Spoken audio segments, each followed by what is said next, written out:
like a pro. Capita.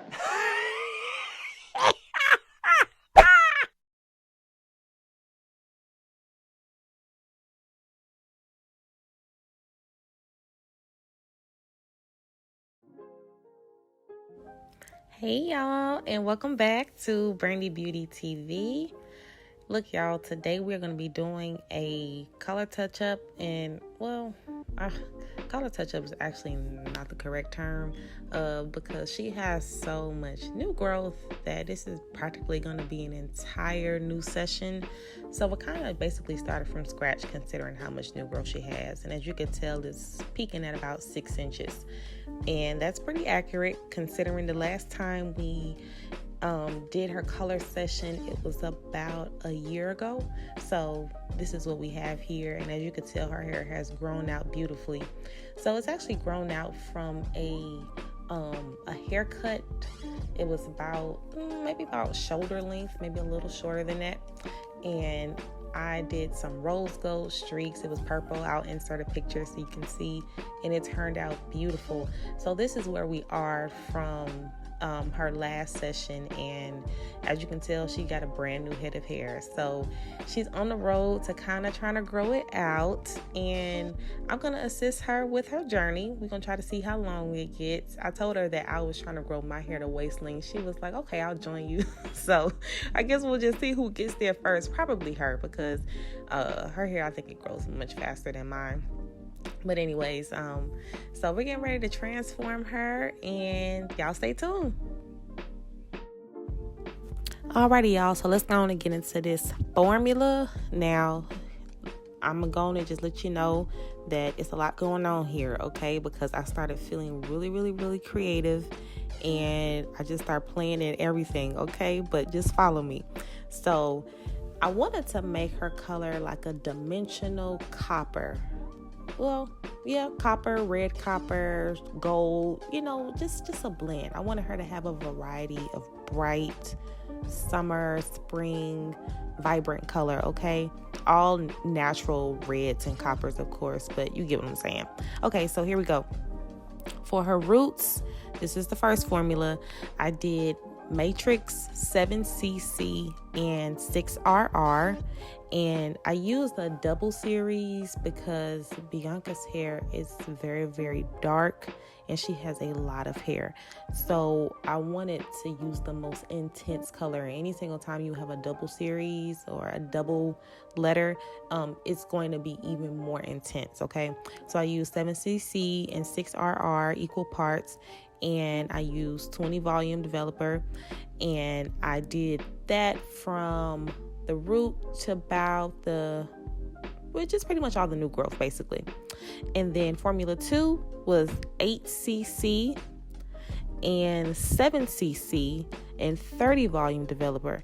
I used that on the mid shaft to the ends of the hair just to give it some, fresh brand new color. Then I went back for her highlights, and you'll see once we get to that part. For the highlights, I did my Pulp Riot lightener and 20 volume developer. And then formula 4 for her global toner, I did 1 ounce of pastel pink, about a capful or so of orange kicker, and then I did 8GN, which stands for gold neutral. And I added a little bit of clear as well, about 2.5 ounces. So by the time I mixed all that together, I had a beautiful toner. Like, the gloss was so pretty. It freshened up the old highlights that she had, and it also gave it just a really nice glow. It wasn't too loud, but it also kind of muted it out, and it gave it that perfect warmth that I was seeking. So that's our formula, and I'll make sure to kind of point it out as I'm applying each formula. Okay guys, so the technique that I decided to use for Bianca's color is really called a color melt. And the reason why it's color melt is because there are not going to be any distinct color shown, everything is going to be really, really blended together from the root all the way to the ends. Now, as you see on her end, she had this old faded color, but it faded so beautifully. I was able to use it for this session, and I didn't have to completely get rid of it. I was able to kind of use it to amplify what we're going to do now. So as you can see on the roots, she has her the first formula, and then like I said, about mid shaft to almost the ends of her hair, we have our second formula. And I chose to put a little bit of that second formula on the ends where the faded color is, so it would make sense and we could use that brightness to our advantage, and she would have a really nice gradient from root to tip. So that comb that you saw is imperative to this equation, to this math here. And it's called a wild comb. And if you didn't know, now you know. But the wider your teeth are on your comb, the more you'll be able to give a diffused look, okay? And if you have smaller teeth, you're pretty much not going to have a blend. You're just going to be kind of like, just dragging the color out. But if you want something to blend, utilize a wide tooth comb. And I love my wild comb because it has a roller in it, so it doesn't pull or drag the color out. It just whereas you'll be wasting color just kind of like with a regular comb, this one just distributes it down the hair shaft, so it's really, really, really useful. So now I'm just applying her highlights, and I'm doing a simple wide stitch, nothing too crazy. I'm just going through and just adding some here or there, just to give it some brightness here or there. And of course, it's going to add lovely dimension because, again, I'm not trying to wash her out. We're trying to keep her color separated and very visible. All right, and we are now done with the application. As you can see, it's processing real nice. And y'all, this took so long. Oh my God, because Bianca has so much hair. Jesus Christ, I forgot how much hair this woman has. But it turned out beautiful. The more hair, the better. You can see the colors more. We'll have a little bit more to play with for this technique, that is. So I also added some balayage, kind of little strips here and there. I just, there's really no method that I use when I'm coloring hair. I'll start off with, thinking I want to do one thing, but by the end of the session, I'll be done forgot. So I'm kind of glad I'm on YouTube and I can record myself, because sometimes I be forgetting what I did. So I get to come back and reference, my past creations. But anyways, y'all, Bianca hair turned out good. Give me a high five, okay? Like, it looks great. I kind of wowed myself, honestly, because I wasn't expecting it to come out that good. And the fact that it looks so good, wet and curly, lets me know that her twist outs are going to be popping, which she's going to appreciate, because she doesn't even wear her hair straight most of the time. She only lets me straighten it when I feel like it, but most of the time that's not what she requests. She's a wash and go kind of person. Her hair looks beautiful. So after we get done blow drying it, we're going to go ahead and get to styling it.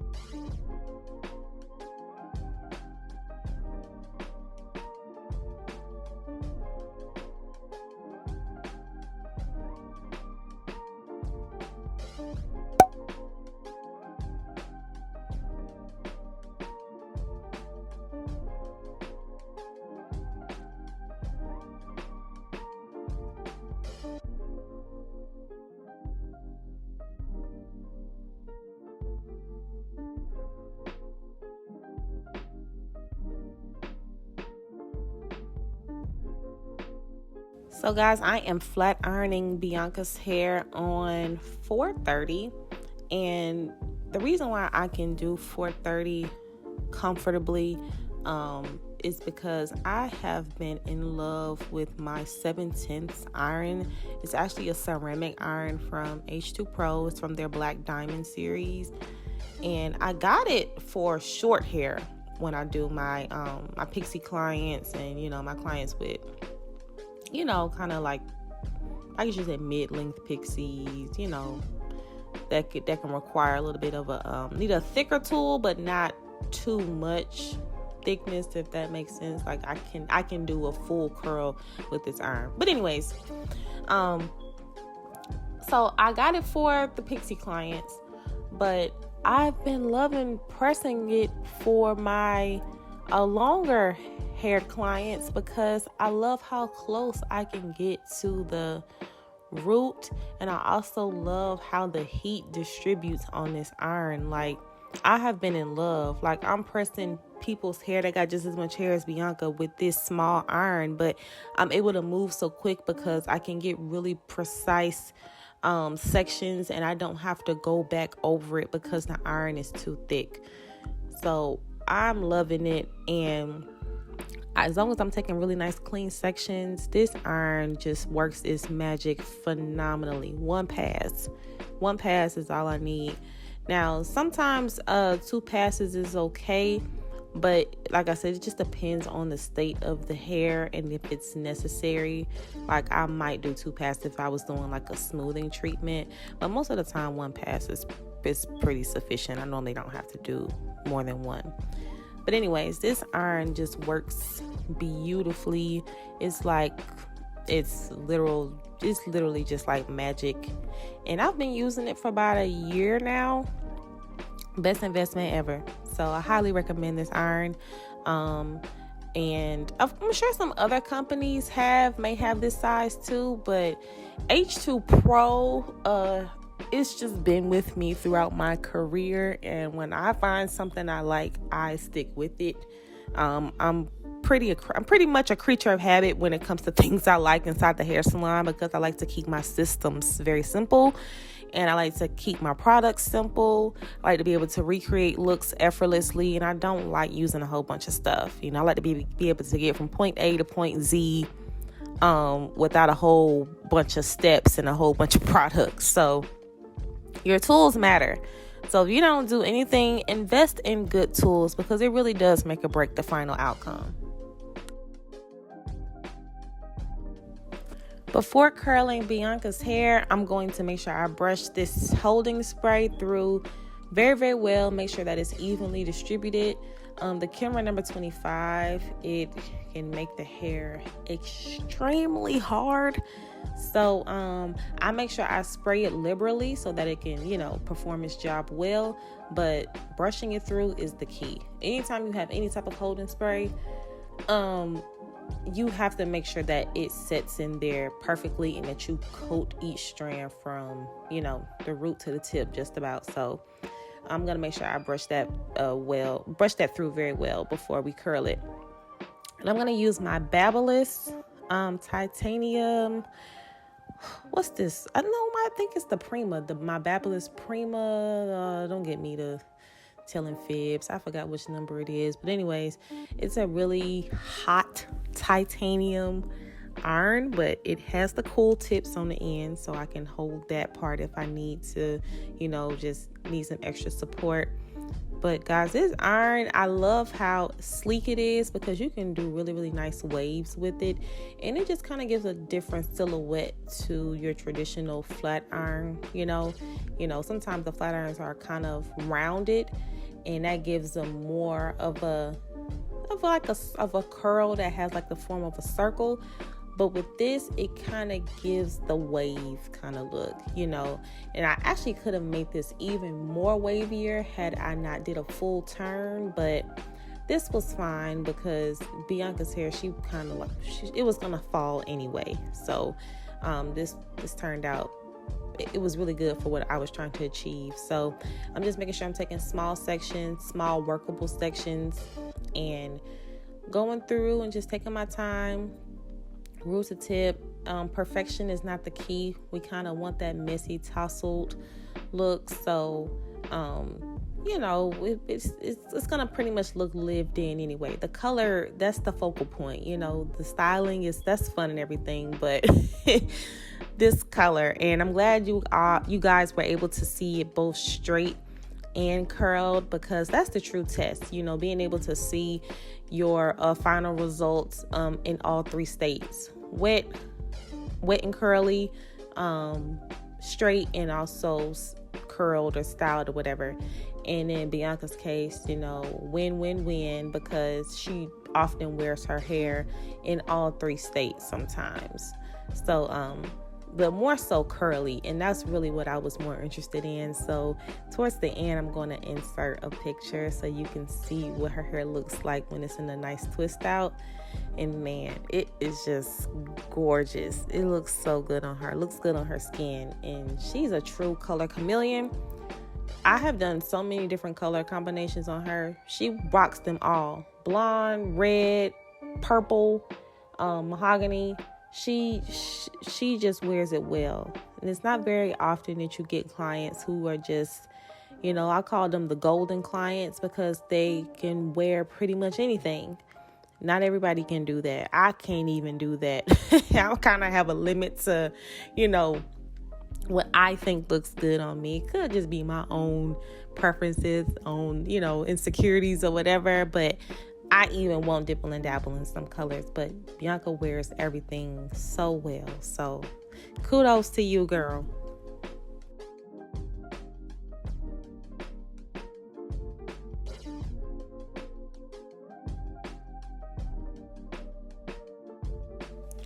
Okie dokie, y'all. We are finished. I'm going to spray her hair once more with the Kenra 25, you know, just to kind of lock it in a little bit. And then I'm going to take my kind of feather comb. Actually, no, this is not a feather comb. What's this comb called? I think it's called like a fishbone. There it goes. My fishbone comb. I'm going to just kind of rake it with the wider tooth side. Kind of rake it through a little bit, separate it. I actually could have used my fingers, because sometimes fingers just do what combs can't. I don't know what it is, but use those fingers sometimes, guys. You know, put them to work, because they can actually set the look a lot better than the comb. But yeah, as y'all see, the final look: vibrant, rich, dimensional, copper/red hair color. Just in time for spring and summer. She's going to be in a couple of weddings, so her hair color is now looking phenomenal. Had to get my girl together. Y'all, I love Bianca, okay? Me and Bianca have been knowing each other since we were 14, and she actually, I should say, best auntie to my kids ever. They love her. She has kept every single last one of my children since they were infants, and they love her. Probably one of the only people I trust with my kids. So thank you all for watching, and I'll see y'all in my next video.